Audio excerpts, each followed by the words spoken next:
Turn to Allah. Read your 5 salah a day. A Muslim and he does not read 5 salah? Allahu Akbar. How can that be, my brothers and sisters? If you have read 1 in the past and now you are reading 2, it's a very big improvement. But that is not still the ideal. You need to continue, because as Muslimin, we have 5 salawatin fi kulli yawmin wa laylah. If you look at the hadith of Mu'adh ibn Jabal, radiyallahu anhu, when he was sent to Yemen, he was told to teach the people several items. From amongst them, one of them was tell them they owe Allah subhanahu wa ta'ala 5 daily prayers, not 2, not 3. You know, we word it differently. When we speak to the younger people, sometimes we tell them, you know, you need a key to enter. For example, let's say paradise. You want to enter paradise, you need a key. You want to enter this door, you need a key. Each key has a number of teeth.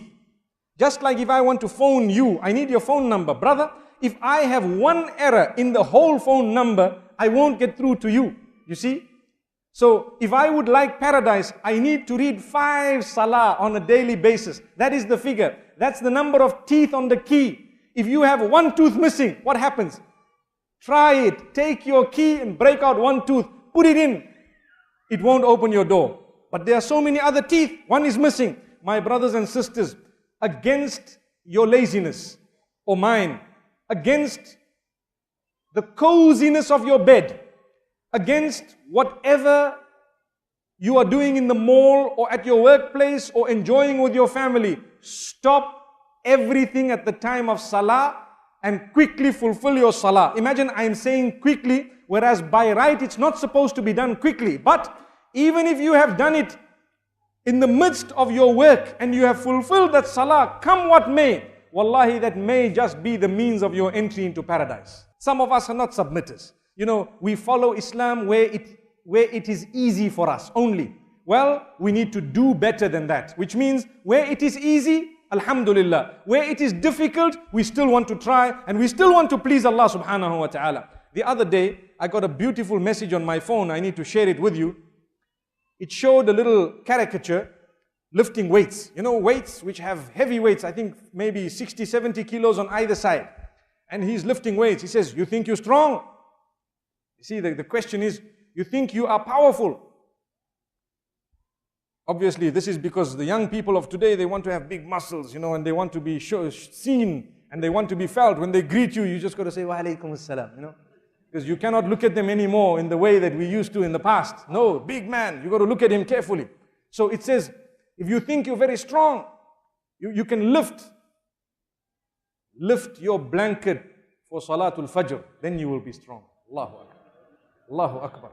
You're strong, you want to lift your blanket at Salatul Fajr. That is the heavyweight title. Allahu Akbar. Brothers and sisters, I thought it was a very good message.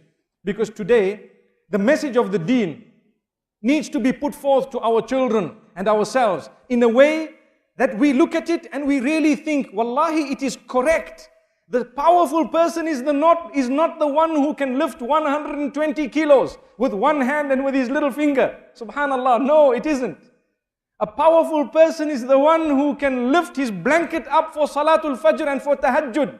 تَتَجَافَى جُنُوبُهُمْ عَنِ الْمَضَاجِعِ يَدْعُونَ رَبَّهُمْ خَوْفًا وَطَمَعًا. Allahu Akbar. In Surah Sajda, Allah says, speaks about these powerful believers. And Allah says, they are the ones whose sides refuse to actually lay down on those beds. They move themselves off the bed, the beddings, in order to stand up in prayer for the Almighty at night, praying to Allah subhanahu wa ta'ala, fearing Him and having hope in His mercy. May Allah subhanahu wa ta'ala grant that to us.